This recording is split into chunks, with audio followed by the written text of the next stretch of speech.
When everything's destroyed, what grows in its place? There has been a nuclear accident in the Soviet Union, and there is speculation in Moscow that people were injured and may have died.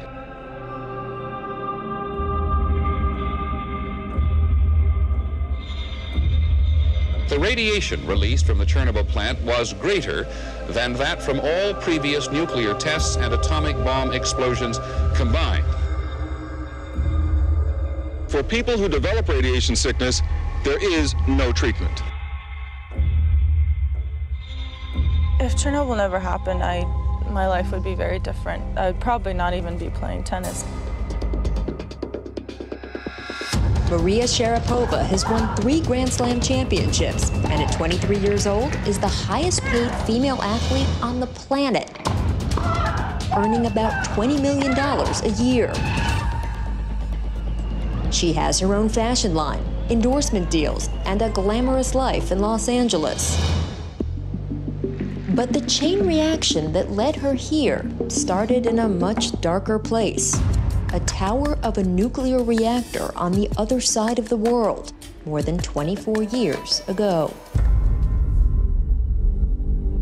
2 days or 3 days after disaster happened, we just started watching TV, and nobody really get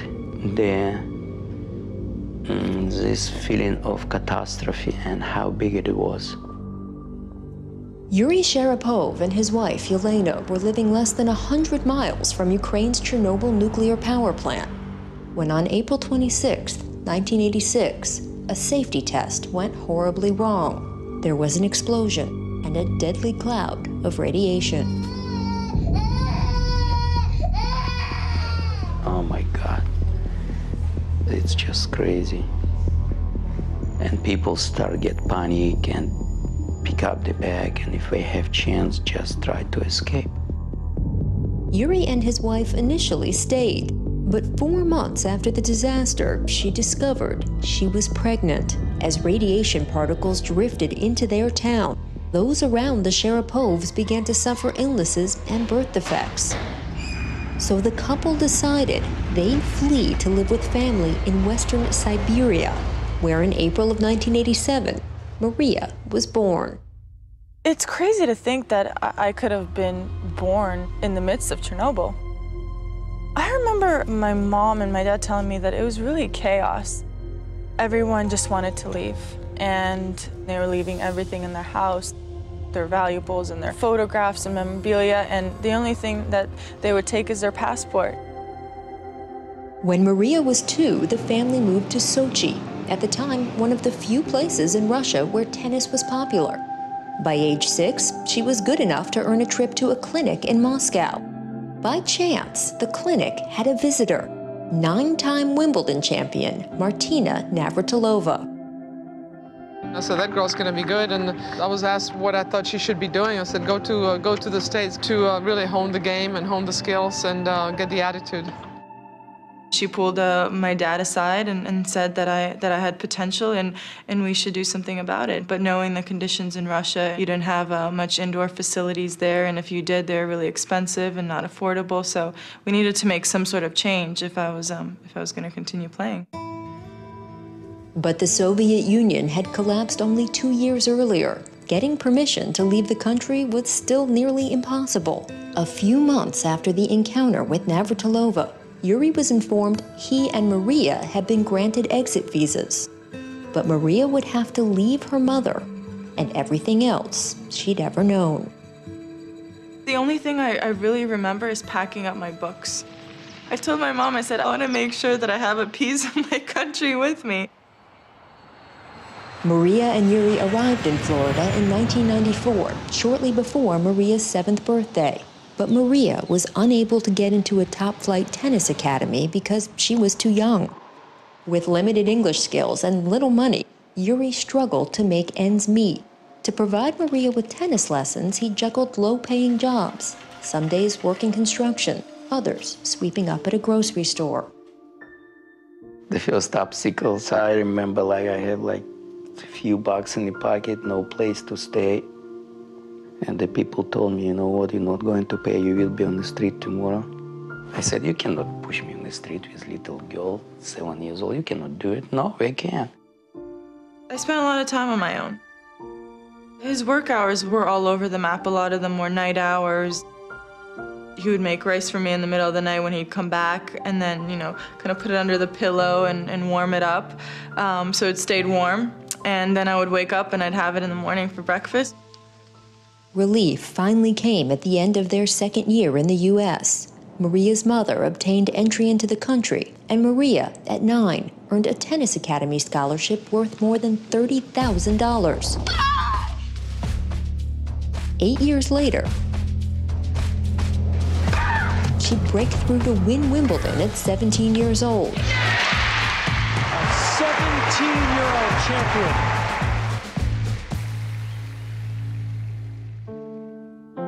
But there were still hardships along the way, and in 2008, a major scare, torn tendons in her right serving shoulder.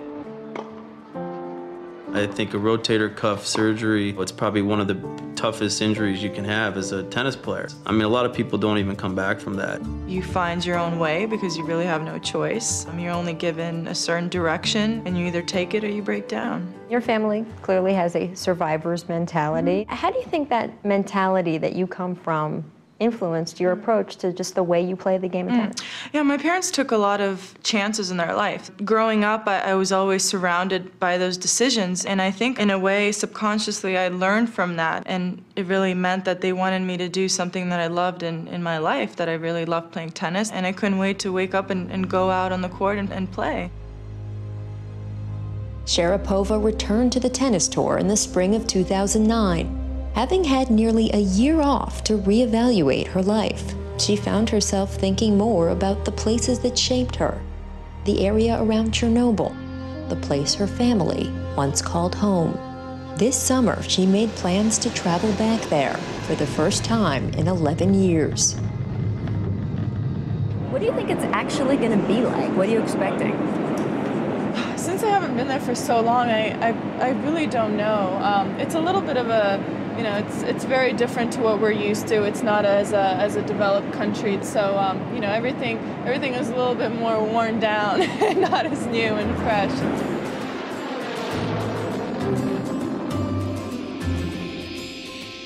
What do you think the impact is going to be on you of actually seeing it, since you've been hearing about it and thinking about it for so long? To hear stories from people and from the kids and see how they've affected. It's really sad on one part, but the good thing is that, you know, that's why we're here. Is we're really here to help them. Her first stop, a local hospital, where Sharapova talked to doctors about the effects of Chernobyl's radiation. More than 2 decades after the disaster, there's been a 1,400% increase in children diagnosed with thyroid cancer. Есть такой детский фильм «Мимо», да? «Мимо», это похоже очень. Next up, a cultural center and a tennis clinic. You hit the first ball. Here, I'll feed it to you. Before her visit, Sharapova donated about $300,000 to charity programs here. During her stay, she announced an additional $250,000 would be added to create sports and recreational facilities. One of the most important things for me is to get the children to be active and to go outside and play sports. I see this expanding in many different directions. I think this is going to be a huge part of my life when I finish my career. You're the female athlete who makes more money than any other woman athlete in the world. Should you be giving more money now to these programs? We wanted to start slow because we wanted to see the reaction and the appeal of our goals, and we wanted to see how the towns would react. Before leaving, Sharapova also stopped at an apartment building she'd often visited as a child, the building her parents had lived in during the Chernobyl catastrophe. They can't believe how tall I am. Да. Да. He says he just saw me. He just saw me play against Serena in Wimbledon, and he's like, "You're here. How did you get here so fast?" The technology, right? Technology. You've lived so many places. How real is your connection to this place? It's very real. It's probably, one of my closest places that I can call home. Even though I didn't actually live here steadily, all my family pretty much was from here. This is where it all started. That was a big part of my childhood.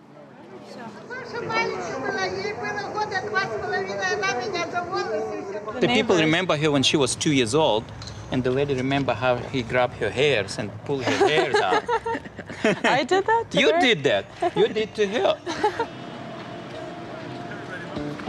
Probably when you were living here, there's no way you'd imagine we'd get out of here, right? You never think about it. You don't want to get out because you didn't know what in the future. You just take one day at a time and live your life, so. As Sharapova boarded the plane home, she said she was once again taking a part of this place with her. The young woman whose family fought first out of the shadow of the reactor, then out of the desolation of Siberia and the ruins of communist Russia, realizes how the chain reaction that set off the explosion at Chernobyl set off a chain reaction in her own life. It's crazy to think about the what ifs. What if I was never a tennis player? It does cross my mind sometimes. I really don't know what that feels like. I really don't want to know because I'm really grateful for what I had and for what I did, and what I became and what I've achieved.